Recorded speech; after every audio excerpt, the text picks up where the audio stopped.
Assalamualaikum warahmatullahi wabarakatuh. Selamat pagi anak-anak siswa-siswi kelas 11 SMK yang mudah-mudahan pada hari ini kita diridhoi oleh Allah Subhanahu wa taala dan diberikan kesehatan selalu untuk mengikuti kegiatan belajar daring ini. Pertemuan kali ini kita akan membahas tentang WAN. Di sini adalah yang pertama, teknologi WAN. Apa itu WAN? WAN adalah Wide Area Network. Digunakan untuk saling menghubungkan jaringan-jaringan secara fisik, tidak saling berdekatan, terpisah antar kota, provinsi, atau bahkan terpisahkan benua. Jadi dia menghubungkan jaringan yang secara fisik yang tidak berdekatan, tapi antar kota, provinsi, atau bahkan benua, bisa melewati lain benua. Ini adalah yang kelebihan dari jaringan WAN. Selanjutnya kita mengenal ada jaringan LAN, yaitu Local Area Network. Apa itu Local Area Network? Merupakan sebuah jaringan yang tidak luas. Jadi jaringan ini dikatakan tidak luas, seperti dalam suatu kantor, sekolah, atau dalam rumah. Jaringan ini hanya terhubung dengan semua lintas data di dalam jaringan tersebut. Jadi tidak terhubung dengan bisa ke jaringan luar, tidak, tapi hanya terhubung misalnya kita punya koneksi WiFi. Nah, maka di kantor SMK, maka cukup di kantor SMK saja, tidak mencakup keluas jaringan yang lain. Misalnya di kantor MTS, nah itu tidak akan tercapai kalau jaringan LAN ini. Selanjutnya kegunaan LAN yaitu bisa men-sharing data, sharing software, penggunaan hardware yang lebih efektif, berkirim email, berkomunikasi data dengan kecepatan tinggi, metadata software application, dan sharing printer. MAN. Selanjutnya apa itu MAN? MAN adalah bagian dalam dari jaringan berbasis luas WAN juga, yaitu Metropolitan Area Network. MAN adalah sistem jaringan yang memiliki radius pelayanan terbatas pada sebuah kota. Tadi kita tahu kalau WAN itu sampai keluar benua bisa. LAN itu hanya sebatas dalam lingkungan atau gedung sekolah saja. Sedangkan MAN ini lebih terbatas radiusnya, jaraknya. Jadi hanya terbatas pada sebuah kota. Misalnya kita umumnya MAN menggunakan medium gelombang atau electronic wireless. Jadi kayak sekarang kan banyak ya wifi yang ada antenanya wireless, jadi tidak usah pakai kabel, hanya menghubungkan saja kayak gitu.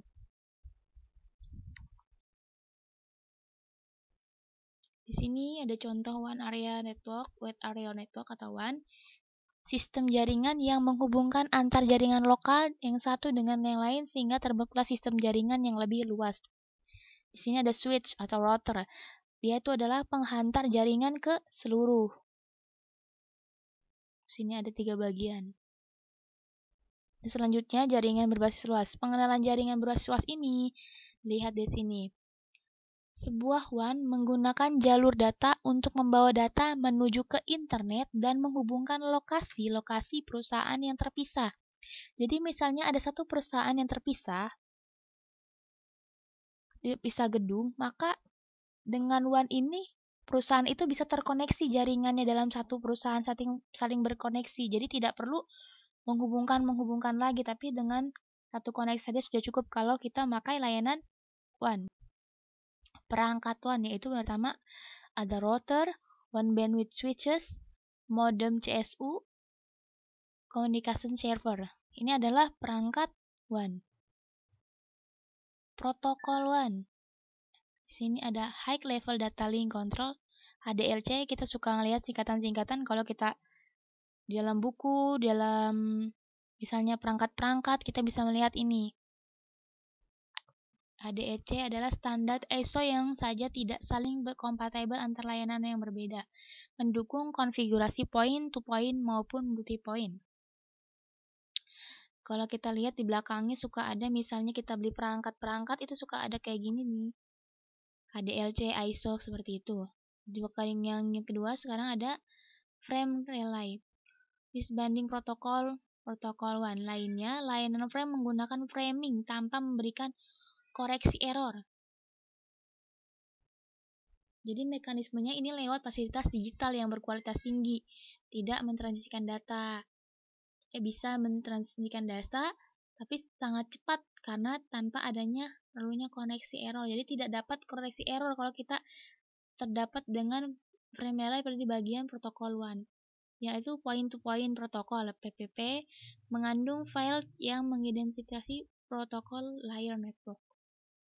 Yang selanjutnya ada Integrated Service Digital Network atau ISDN adalah suatu kelompok layanan digital yang mentransmisikan voice dan data melalui line telepon yang sudah ada. Selanjutnya ada protokol WAN Data Link Layer mendukung protokol-protokol baik protokol connectionless maupun connection yang tertinggi. Ini dari bagian ini, jika kalian ada yang ingin ditanyakan bisa kalian hubungi ibu. Misalnya kalian nggak ngerti atau lihat di LKS-nya, kalau tidak punya LKS-nya mungkin bisa ditulis juga ya anak-anak ya. Sini ada gambar protokol WAN. Gambar protokol WAN ini dimulai dari tadi kan jaringan-jaringan WAN pertama ada HDLC, High Level Data Link Control, Frame Relay, PPP, ISDN, dan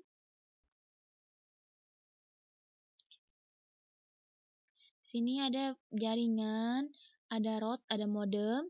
Sineta itu adalah jaringan, modem itu penghantar jaringan, router itu penyebar jaringan ke perangkat, sehingga bentuklah bagian protokolan seperti ini.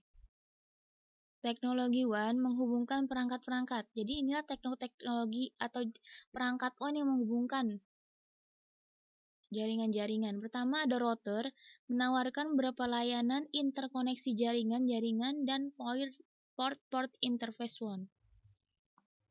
Yang kedua ada switch, memberikan koneksi kepada bandwidth WAN untuk komunikasi data, voice, dan juga video. Jadi ini kita bisa berkoneksi pada bandwidth ini untuk komunikasi data, voice, dan juga video kepada dalam switch ini kepada bandwidth. Dalam kemarin di kelas 10 kita udah belajar tentang komputer itu bagian hardware-nya, software-nya.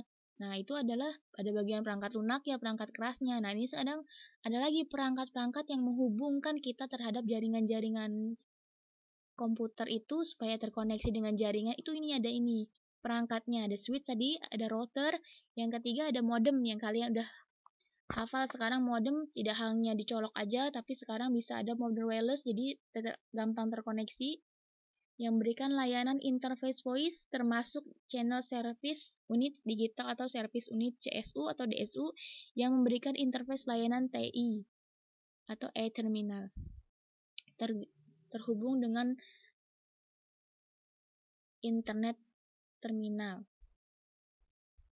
Yang keempat ada sistem integrated dalam teknologi WAN menggunakan pendekatan model layar OSI. Nanti kita belajar tentang OSI. Apa itu? OSI adalah Open System Interconnection. Untuk encapsulation frame seperti halnya LAN, akan tetapi lebih difokuskan pada layer fisikal dan data link.